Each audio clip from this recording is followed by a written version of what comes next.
Boa noite, Walter, boa noite, Lucas, boa noite para quem está assistindo a gente no YouTube, também no Facebook, seja agora ao vivo ou depois, né? Vamos dar início agora a mais um programa Antivírus, que é o programa semanal de debate sobre conjuntura da tendência petista, articulação de esquerda. O tema de hoje é Centrão, Distritão e Corrupção. E, Walter Pomar, você começa. Legal. Bom, boa noite a todos, boa noite a todas, boa noite, Natália, boa noite, Luca, que está aqui por detrás das cortinas do programa. O programa anterior do Antivírus foi na quinta-feira, dia 24 de junho, se eu não me engano. No dia 25 de junho, sexta-feira, reuniu-se a Comissão Executiva Nacional do PT. A reunião, infelizmente, terminou sem divulgar uma resolução política. A resolução política só sairia alguns dias depois. Mas assim que terminou a reunião da Executiva Nacional do PT, explodiu a bomba. Na CPI da Covid-19 no Senado, veio à luz o esquema que todo mundo imaginava que existia, todo mundo supunha que existia, todo mundo tinha certeza que existia, mas que ainda não tínhamos provas de que efetivamente existiria. E, finalmente, as provas começaram a aparecer. Bolsonaro, seu governo e seu líder de governo na Câmara dos Deputados, o senhor Ricardo Barros, do PP do Paraná, estão envolvidos diretamente.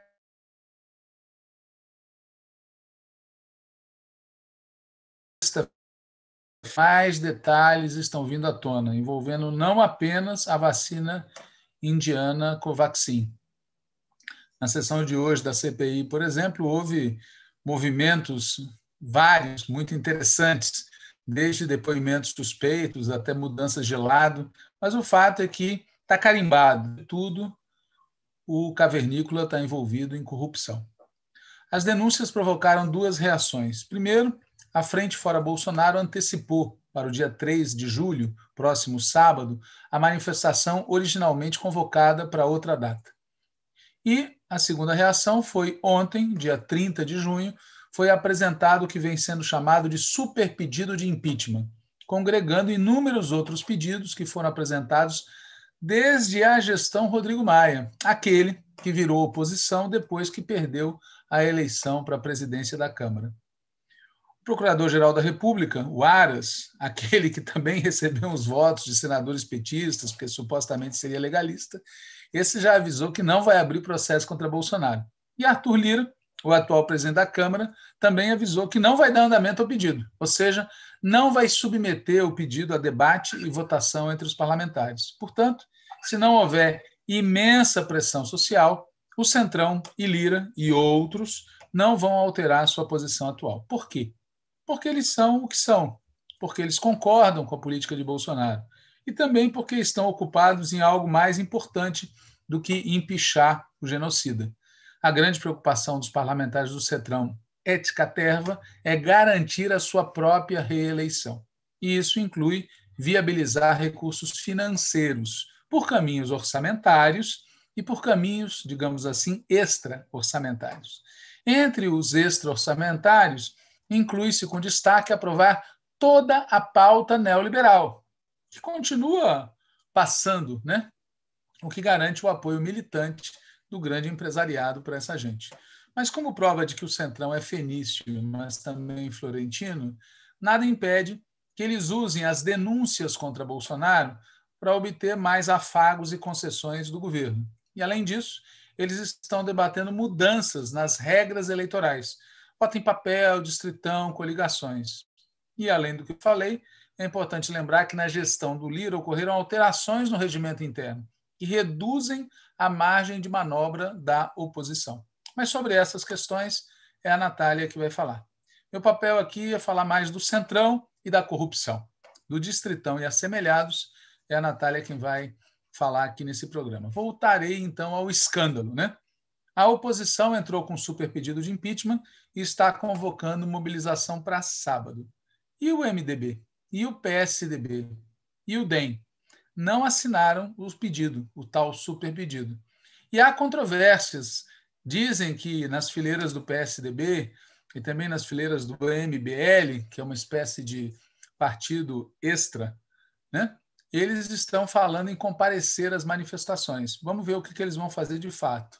Mas, até o momento, o que tem de muito concreto e oficial é que eles não assinaram o pedido de impeachment. Ou seja, quem acha que dá para fazer frente ampla com esse pessoal devia ter muita cautela.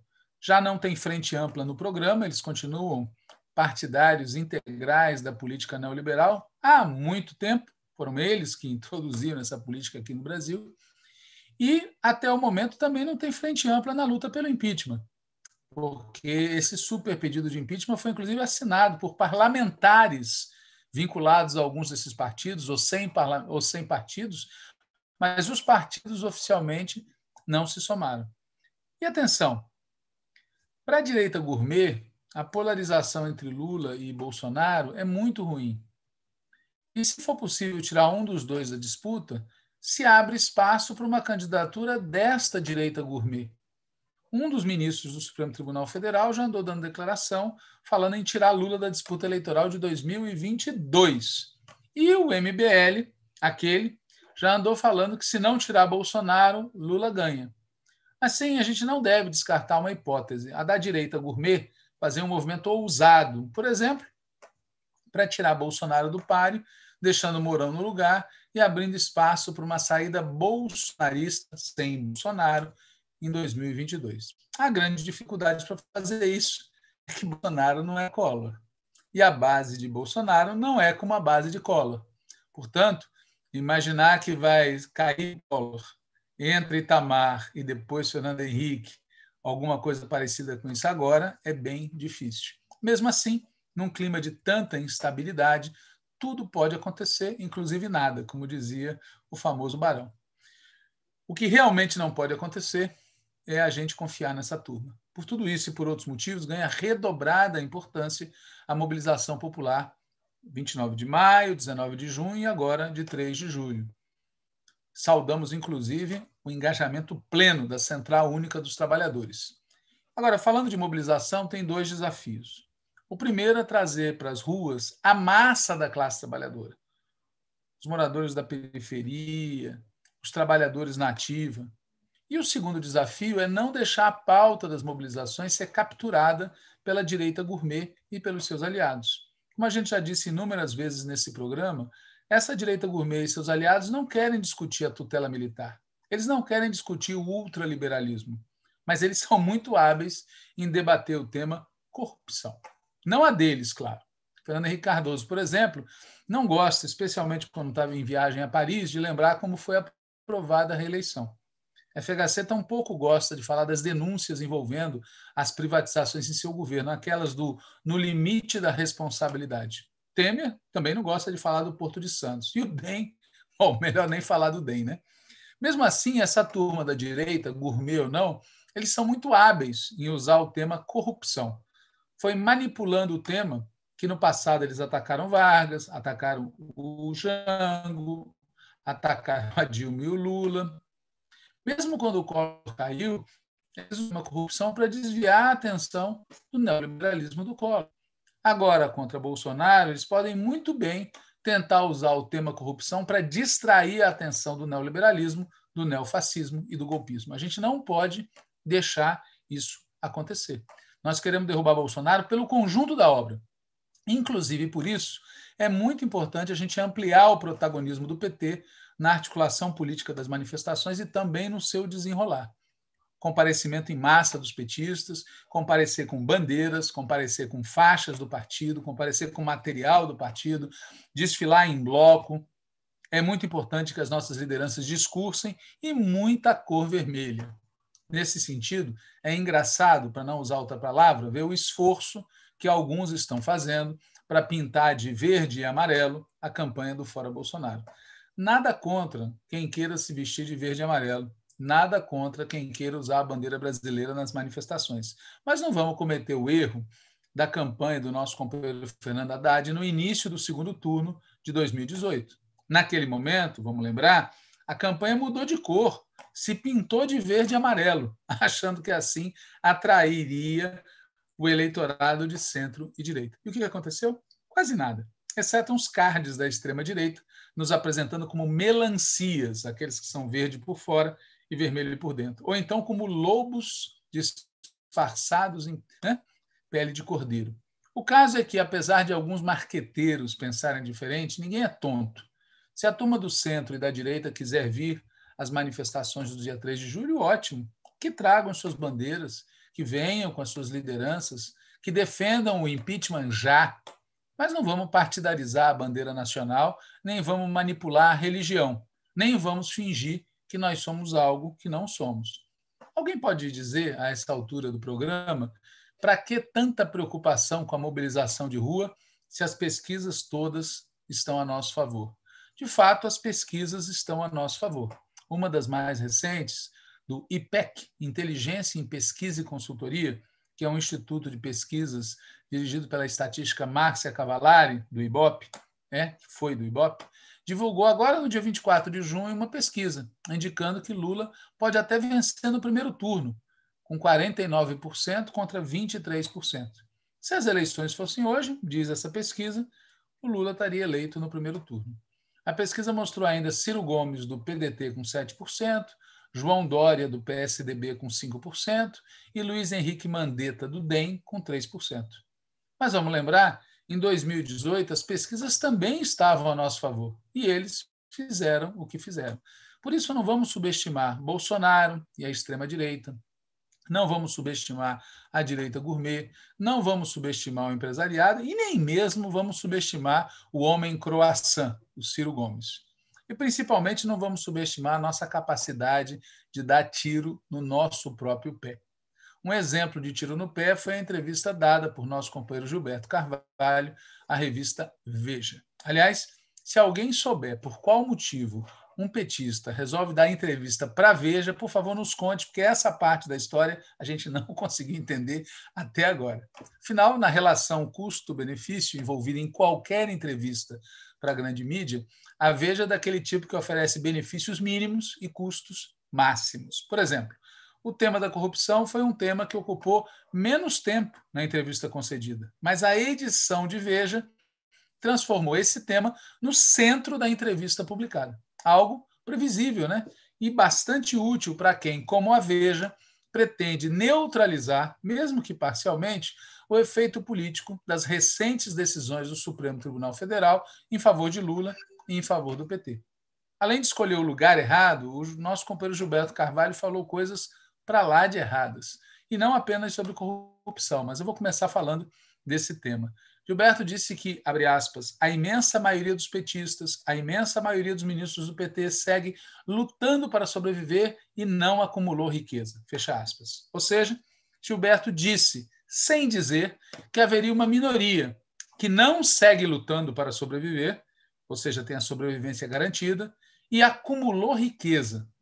Se Gilberto acha isso e dá a essas palavras o sentido que ele deu, então ele precisa tomar providências a respeito, seja na comissão de ética do PT, seja na justiça. O que não faz sentido é o chefe de gabinete da presidenta nacional do Partido dos Trabalhadores, e é chefe de gabinete no partido, não é no mandato da deputada Gleisi Hoffmann, ele é chefe de gabinete da presidenta nacional do PT e diretor da Escola Nacional de Formação do PT, fazer uma acusação tão grave e ficar o dito pelo não dito. Para completar, o nosso companheiro Gilberto Carvalho diz que setores da direita são corruptos, o que é verdade, e que, mesmo assim, o PT estaria buscando aliança com eles. Novamente, a pergunta é, se Gilberto acha isso correto, para que falar? Se ele acha isso errado, ele vai se posicionar ao nosso lado na luta contra essas alianças com partidos de direita? Por exemplo, alianças com o MDB, dirigido na Bahia pelo irmão do Gedel Vieira Lima? Ele vai nos apoiar na luta contra esse tipo de aliança ou ele vai apoiar essas alianças? Enfim, por onde quer que a gente olhe, a linha de argumentação adotada por nosso companheiro Gilberto Carvalho na entrevista à revista Veja foi muito infeliz, para ser gentil. Sem falar na contradição entre o que ele está dizendo agora e a postura que ele mesmo assumiu em 2005, quando houve no PT uma disputa, uma discussão sobre se as denúncias feitas naquela época deveriam ser analisadas pelo partido, através dos seus instrumentos, ou se a gente deveria deixar a justiça burguesa tratar do assunto. Na época, como a gente sabe, prevaleceu no Diretório Nacional do Partido daquela época a opção de deixar para a justiça. O resultado dessa opção, todos nós sabemos, né? A justiça fez o que fez e, dentro do partido, nunca se fez um debate a fundo e conclusivo sobre aquelas denúncias, permitindo que até hoje pessoas como o nosso companheiro Gilberto Carvalho, que é um quadro importante do grupo majoritário do PT, não é da minoria do partido, ele é um quadro importante do grupo majoritário, venha dizer na Veja que no PT tem gente que, etc, etc. Buenas, o fato, como a gente já disse, é que Gilberto Carvalho falou no lugar mais incorreto possível e falou na hora mais inadequada possível. Haveria mais a ser dito sobre o que o nosso companheiro Gilberto disse acerca da corrupção, mas eu queria passar para o segundo ponto da entrevista dele, que é como ele definiu o bolsonarismo. Ele criticou pesado o bolsonarismo como defensor da guerra, do exterminar o outro para sobreviver.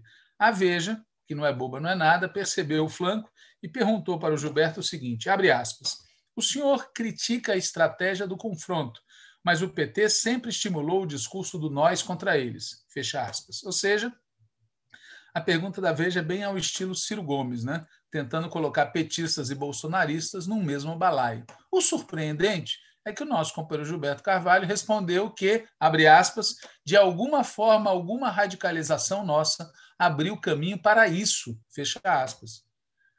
Bom, pessoal, isso é fato? Não, não é fato. Basta pensar no seguinte, desde 1980, quando o PT foi fundado, desde 2016, quando houve o golpe, inúmeros militantes da esquerda foram demitidos, foram perseguidos, foram reprimidos e foram até assassinados. Aliás, e Marielle? Agora, eu pergunto, alguém sabe quantos militantes da direita foram vítimas de algo parecido com isso? Pergunto de novo, existe alguma comparação possível entre a nossa radicalização e a deles? Outro ângulo do tema. Desde 1980 ou desde 2016, dezenas de milhões de pessoas, dezenas de milhões, pioraram de vida graças ao radicalismo da direita. No caso da esquerda, a gente pode dizer que o saldo é o oposto. Milhões de pessoas melhoraram de vida graças ao nosso radicalismo. Pergunto, existe alguma comparação possível entre o radicalismo da esquerda e o radicalismo da direita? Veja, tanto na forma quanto no conteúdo, não tem comparação possível. Aceitar alguma procedência nesse tipo de comparação, especialmente num momento em que o lado de lá pratica simplesmente bizarro. E é curioso, porque é aceitar um tipo de comparação à lá Ciro Gomes, à lá os que querem construir uma alternativa de terceira via, os que querem igualar os dois polos. Como é que alguém, como o nosso companheiro Gilberto Carvalho, cai no equívoco de aceitar esse tipo de comparação? E há um terceiro ponto na entrevista dele sobre os militares. Ele diz, abre aspas, nossa decepção é enorme com a decisão do comando do Exército em não punir o general. Fecha aspas. Eduardo Pazuello. Abre aspas. Esse episódio botou o Exército de joelhos. Hoje, a gente já não tem mais dúvida dos riscos. Ficamos perplexos. Fecha aspas. Realmente, eu também fico perplexo e decepcionado, né? Afinal, com tudo o que aconteceu antes da absolvição de Pazuello e mesmo depois da absolvição do dito cujo, ainda tem gente que acredita que o Exército está de joelhos. Tá não, tá não.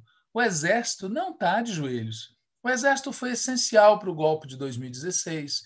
O Exército foi essencial para a condenação, prisão e interdição do Lula. O Exército foi essencial para a vitória do Bolsonaro em 2018. O Exército é a espinha dorsal do governo cavernícola. Contribuiu diretamente para o genocídio com o general da ativa, o senhor Eduardo Pazuello, o cara da logística. O Exército não está de joelhos, não. A não ser que o Gilberto tenha querido dizer que o Exército está de joelhos no nosso pescoço. Um último detalhe, né? A Veja deu a entrevista do Gilberto Carvalho o seguinte título, abre aspas, uma quase autocrítica, fecha aspas. Veja está totalmente errada, para variar. A entrevista de Gilberto não é propriamente uma autocrítica. Nada contra autocríticas, muito pelo contrário. Mas a autocrítica a gente faz para corrigir os erros. Não para tentar entrar no céu, não para fazer ponte com os críticos e muito menos para agradar nossos inimigos. Claro que nós cometemos muitos erros, inclusive erros no combate a esses inimigos. Acerca de muitos desses erros, houve debates e até resoluções partidárias a respeito. E há temas que seguem polêmicos entre nós. Por exemplo, Palocci. Foi preciso ele mentir descaradamente para que importantíssimos dirigentes do PT se dessem conta que não tem almoço grátis, que ninguém defende as teses neoliberais e úteis para o capital financeiro sem, ao mesmo tempo, vender sua alma por completo. Aliás, o Gilberto devia entender disso, né? Aliás, lembro, como se fosse ontem, de um encontro do PT em que o companheiro Júlio Turra me procurou para pedir apoio para uma resolução pedindo uma campanha em favor de, entre outros, Palocci. E eu respondi ao companheiro Júlio Turra que nós não apoiaríamos de jeito nenhum, porque o Palocci era inimigo nosso. Naquela época, isso causava espanto em algumas pessoas. Enfim, cometemos erros. E se os debates no partido foram inconclusivos, se as resoluções partidárias não são corretas ou precisam ser atualizadas, vamos voltar a debater e vamos voltar a aprovar outras. Mas nunca, nunca, nunca falando aquilo que nossos inimigos querem ouvir para assim poderem nos combater melhor. Por exemplo, nunca aceitando nenhum sinal de igual entre o PT e a direita brasileira. Por tudo isso e mais um pouco, é essencial que o povo tome as ruas, pois se depender de alguns setores da direção do nosso partido, a gente corre o sério risco de morrer na praia. E por falar em riscos, a Natália vai falar de alguns desses riscos. Boa noite novamente. Eu vou comentar aqui alguns pontos da reforma política que está em debate na Câmara dos Deputados, né? Primeira coisa importante é dizer que o que está em jogo para o Centrão nesse debate sobre a reforma política é pura e simplesmente aumentar o seu controle sobre o parlamento, né? Em outros termos, é garantir que seja quem for o presidente da República, né, o presidente do país, ele dependa muito mais, cada vez mais, do Centrão para governar, para aprovar projetos, incluindo o orçamento da União. Vamos lembrar do que eles fizeram esse ano: o orçamento paralelo, o tratoraço, as emendas de relator, moveram mundos e fundos para ter um imenso controle sobre o orçamento da União e também para destinar diretamente muito mais recursos do que as próprias emendas parlamentares já permitem, e que não é pouco, né? Então, essa discussão chamada de reforma política, que está em curso agora, não tem nada que ver, né, nos seus principais pontos, nos seus pontos mais estruturantes, com intenções nobres de aprimorar o regime democrático e representativo. É claro que alguns pontos podem ser positivos nesse sentido, como, por exemplo, eu vou falar em relação à questão da eleição de mulheres. Mas, de uma forma geral e no sentido mais estrutural, a reforma tem esse objetivo, né, de manter cada vez mais o parlamento no controle do Centrão, né? O Centrão quer crescer de tamanho, aumentar sua influência nos rumos que o Estado brasileiro vai seguir no próximo período. E uma coisa básica para que isso possa se efetivar é muito óbvia: é preciso eleger um maior número de deputados vinculados a essa política fisiológica de direita que o chamado Centrão aplica, né? Então, é nesse contexto que surge o tema do distritão. A gente sabe que não é a primeira vez que esse assunto aparece, né? Nas vésperas das eleições nacionais é comum que ele surja, em geral, como uma forma de garantir, inclusive, que os atuais mandatários renovem mais facilmente os seus mandatos. No sistema hoje vigente, que é o sistema proporcional, o cálculo para ver quem é eleito, né, combina o voto individual que as candidaturas recebem, ou seja, aquele voto naquele candidato individualmente, com a votação dos partidos, né? Se montam chapas, há uma construção partidária mínima que precisa ser feita, inclusive contando com os votos de legenda e o voto dos candidatos que não faz número suficiente para ser eleito, mas se contabiliza para eleger os primeiros dentro das chapas. Então, é um processo, digamos assim, mais coletivo, né? No Distritão, isso não existe. São eleitos os candidatos mais votados e ponto, né? O que facilita para quem já está lá, né? Para quem já é mais conhecido, para quem é famoso, para quem tem mais grana para bancar uma campanha individual, né? E joga o papel dos partidos no ralo, né? Vendo de longe ou superficialmente, algumas pessoas podem achar que é o mais justo, né?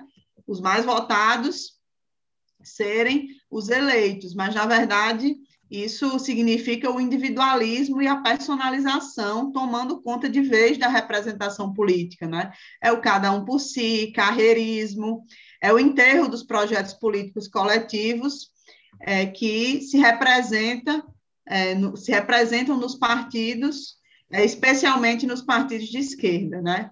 Sem falar que, nesses casos, a renovação fica ainda mais difícil, né? E para quem acha que esse assunto interessa apenas aos partidos e aos políticos, aos que têm cargo político eletivo, é bom lembrar do seguinte: não existe democracia sem direito das minorias. E um dos efeitos do distritão, né, assim como do voto distrital clássico, é acabar, ou pelo menos dificultar ainda mais a representação das minorias, né? Em muitos estados do Brasil vai virar uma votação majoritária. Quem tem 49% dos votos fica fora, mas quem tem 51% entra, né? Isso não tem nada de representativo. Então, é isso. O distritão é uma das possíveis mudanças que estão aí para ser debatidas, que devem ser debatidas nos próximos meses, né? Lembrando que, para valer para as eleições do próximo ano, precisa ser aprovado na Câmara e no Senado até setembro deste ano, porque precisa já estar em vigor um ano antes das eleições. E é isso. O distritão é uma das possíveis mudanças que vão ser debatidas, que é esse sistema para a eleição do parlamento, que hoje é eleito pelo voto proporcional, né? A maioria dos nossos deputados e dos dirigentes que estão acompanhando o assunto falam que, do nosso campo, claro, né, dizem que não vai ser aprovado. Né? Dizem também que a pressão está muito grande em torno do assunto, que Arthur Lira diz explicitamente que defende o distritão, que está trabalhando para aprovar, mas a avaliação do nosso pessoal é que não vai passar nem o distritão, nem o distrital misto, que é uma espécie de sistema híbrido, né, onde metade das vagas seriam pelo sistema proporcional e a outra metade pelo sistema majoritário. Então, esse é um assunto que a gente precisa aí ver se vai ser isso mesmo, né? Eu estou colocando aqui uma avaliação inicial do que vai acontecer. O debate ainda não se iniciou oficialmente, por enquanto está nas negociações mais de bastidores, né? Então, a gente vai precisar acompanhar e lutar contra isso aí, né? Vamos lembrar da facilidade com que esse pessoal aprovou, por exemplo, reforma trabalhista, lá em 2017, reforma da Previdência em 2019, e agora, em tempos de pandemia, estão passando a boiada em várias matérias. Então, a gente não pode subestimar que não se vá também passar a boiada aí no tema do sistema político eleitoral, né? E um outro detalhe sobre isso, né, dessas informações acerca da possibilidade ou não de ser aprovado, é que também o que se diz é que, mesmo que passe na Câmara, haveria uma resistência para ser aprovado no Senado, né? Então, é isso, a ver aí as cenas dos próximos capítulos. De toda forma, ainda sobre esse assunto do distritão, já está se admitindo a possibilidade de, para não passar o distritão, que seja necessário aprovar o retorno das coligações proporcionais. Ou seja, tem uma chantagem em curso, né? Os caras nos ameaçam com o distritão e, para deter a ameaça, que é realmente algo muito ruim, é o pior cenário para nós, o distritão, E para deter a ameaça, a gente pode ser empurrado para o retorno das coligações proporcionais, né? Basicamente, o que eles não querem é introduzir regras que tornem ainda mais difícil eleger gente de esquerda, né? O que eles querem é introduzir regras que tornem ainda mais difícil, porque não é que esteja fácil e não é que o parlamento esteja dominado por gente de esquerda, pelo contrário, a gente sabe muito bem qual é a situação lá, mas eles querem dificultar ainda mais a eleição de gente de esquerda, regras que tornam ainda mais difícil o fortalecimento dos partidos mais orgânicos, com características mais programáticas, que efetivamente são os partidos de esquerda, né? Nas palavras de um dirigente do partido do PT, né, e que também é deputado federal, Lira e o Centrão querem criar as condições para formar uma maioria folgada no governo do PT. Né? É por isso que, além de tentar passar o distritão, ou, em troca, acabar empurrando de volta as coligações proporcionais, o mais provável, né, enfatizo isso, mais provável, porque não está dado, o debate ainda vai acontecer, o enfrentamento ainda vai acontecer, é que também não seja aprovada a possibilidade das federações partidárias, né, que é outro tema aí que a gente está acompanhando com bastante atenção, porque ajudaria bastante partidos como o PCdoB, mas não só, no assunto cláusula de barreira e, consequentemente, fundo partidário, né? E também por isso que tem outra discussão que deve prejudicar a esquerda, que é a discussão sobre o fim da eleição por sobras dos partidos, né? Ou seja, os partidos que não fizerem o quociente eleitoral para eleger o primeiro não poderiam eleger um pela maior sobra, né? E isso também nos prejudica os partidos de esquerda de uma forma geral. Então, esse é um pouco do cenário acerca do distritão, que é o principal assunto aí que a gente precisa acompanhar e fazer o enfrentamento para que não passe, né? Repito o que eu disse aqui nesse informe, é o mais provável que se aconteça, então não estou dizendo que não vai passar distritão, nem estou dizendo que não vai passar federações, nem estou dizendo que vai acabar as sobras, isso é o estágio do debate hoje, né? Mas ainda tem muita água para rolar ao longo das próximas semanas e meses, né? Isso é apenas os informes que a gente tem a preços de hoje sobre as conversas que estão acontecendo, mas os relatórios dos projetos que estão em tramitação sobre esses assuntos ainda não foram sequer oficialmente apresentados, né, estão em debate, e a discussão formalmente não se iniciou nem nas comissões, nem no plenário, né? Tem 2 blocos de alterações em curso ao mesmo tempo, que é um bloco das mudanças chamadas infraconstitucionais, ou seja, da legislação ordinária, que é coordenado pela deputada Margarete Coelho, e tem o bloco das mudanças constitucionais, que é coordenada pela deputada Renata Abreu, né? E aí, sobre isso, né, eu queria comentar aqui também um ponto importante que está em discussão, acerca da reserva de cadeiras para a eleição de mulheres, né? Nessa proposta que vai ser apresentada pela deputada Renata Abreu, há uma tendência, né, parece que o debate já está bem avançado sobre isso, de que venha um percentual de reserva de vagas para eleição de mulheres. E o mais provável é que venha no percentual de 15%. Walter, eu acho que o seu microfone está ligado. Que vem no percentual de 15%.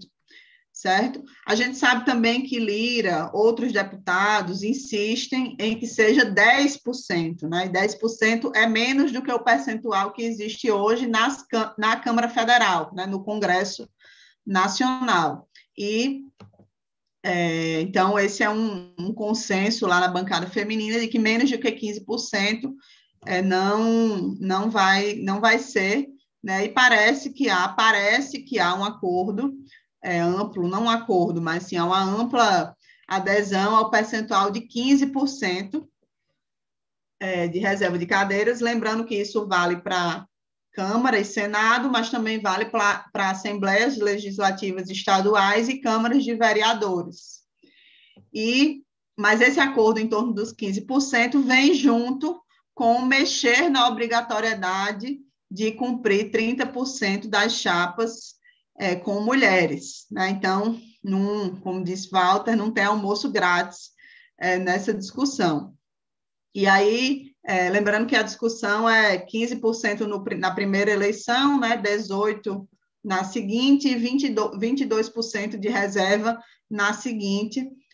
Eu acho que de 4 em 4 anos, mas essa parte do marco temporal não tenho certeza.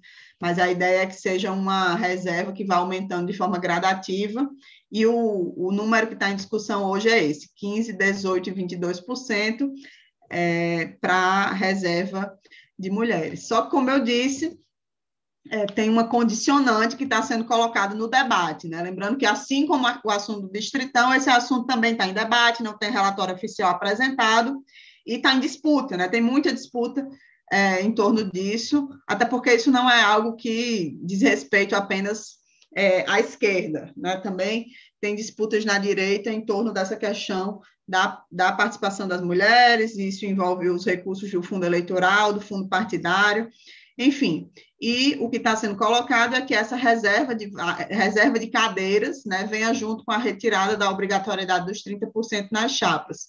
E a explicação é a seguinte, é que é que vai continuar tendo 30% sendo reservado para as mulheres, mas caso não chegue nesses 30%, não vai ser preciso cortar homens.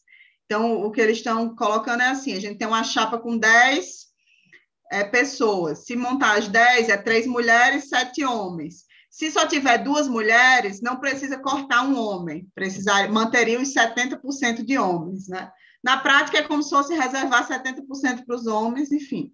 Você não pode preencher o restante com homens, dentro dos 30%, mas também, como é hoje, você não é obrigado a cortar da chapa. Na prática, é não ter 30% de mulheres em todas as chapas como uma obrigação, né?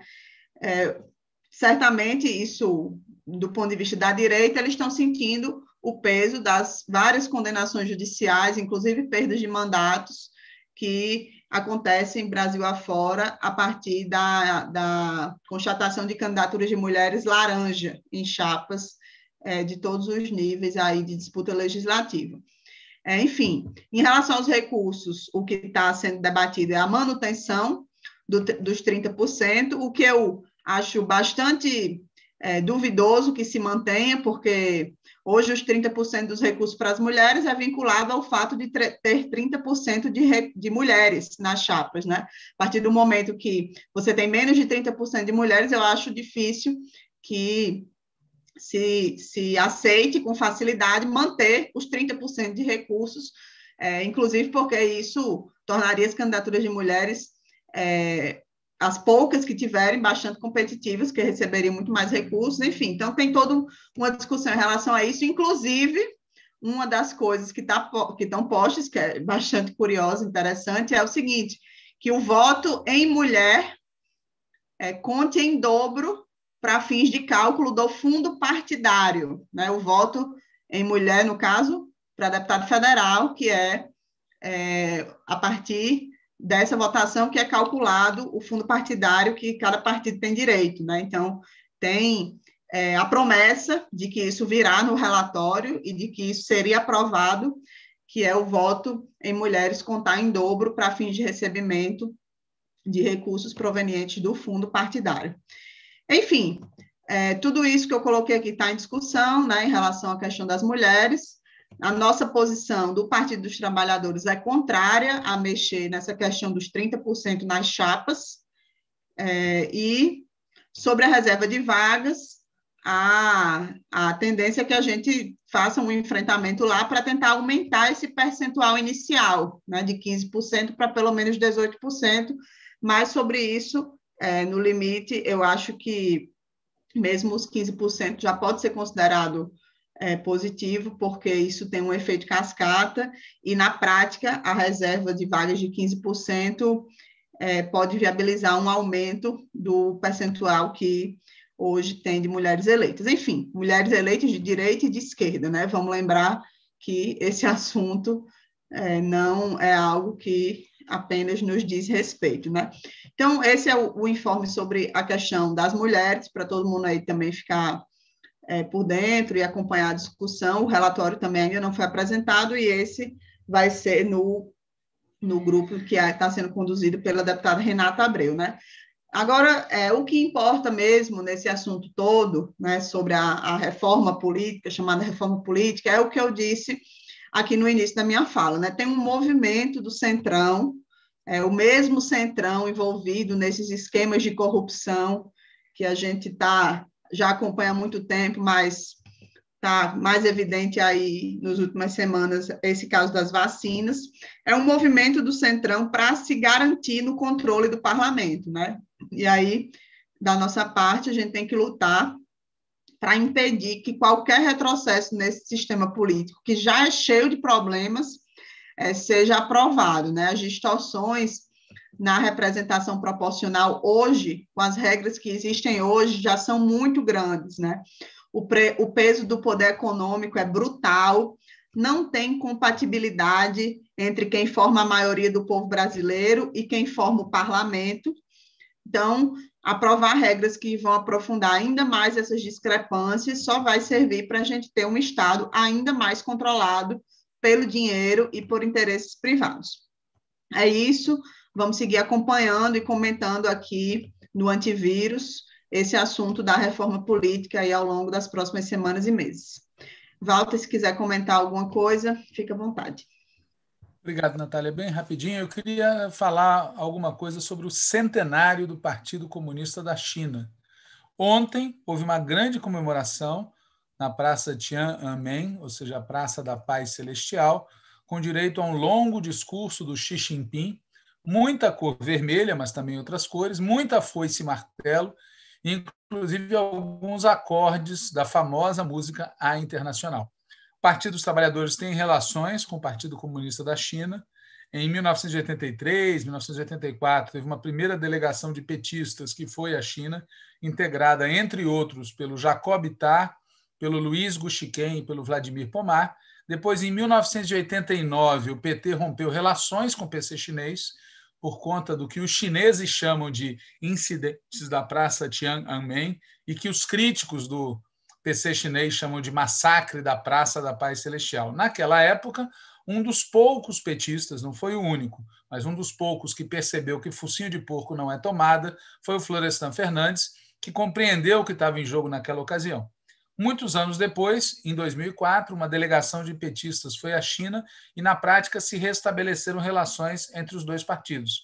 Eu fiz parte dessa delegação, que foi presidida pelo então presidente nacional do PT, José Genuíno. Agora, 2021, virou moda, nos âmbitos de esquerda, aqui no Brasil pelo menos, falar bem dos chineses, exaltar seus feitos, etc. Pois bem, façamos tudo isso, sem perder o espírito crítico, sem copiar modelos e, principalmente, sem esquecer que a China moderna só existe graças às lutas revolucionárias travadas entre 1910 e 1949.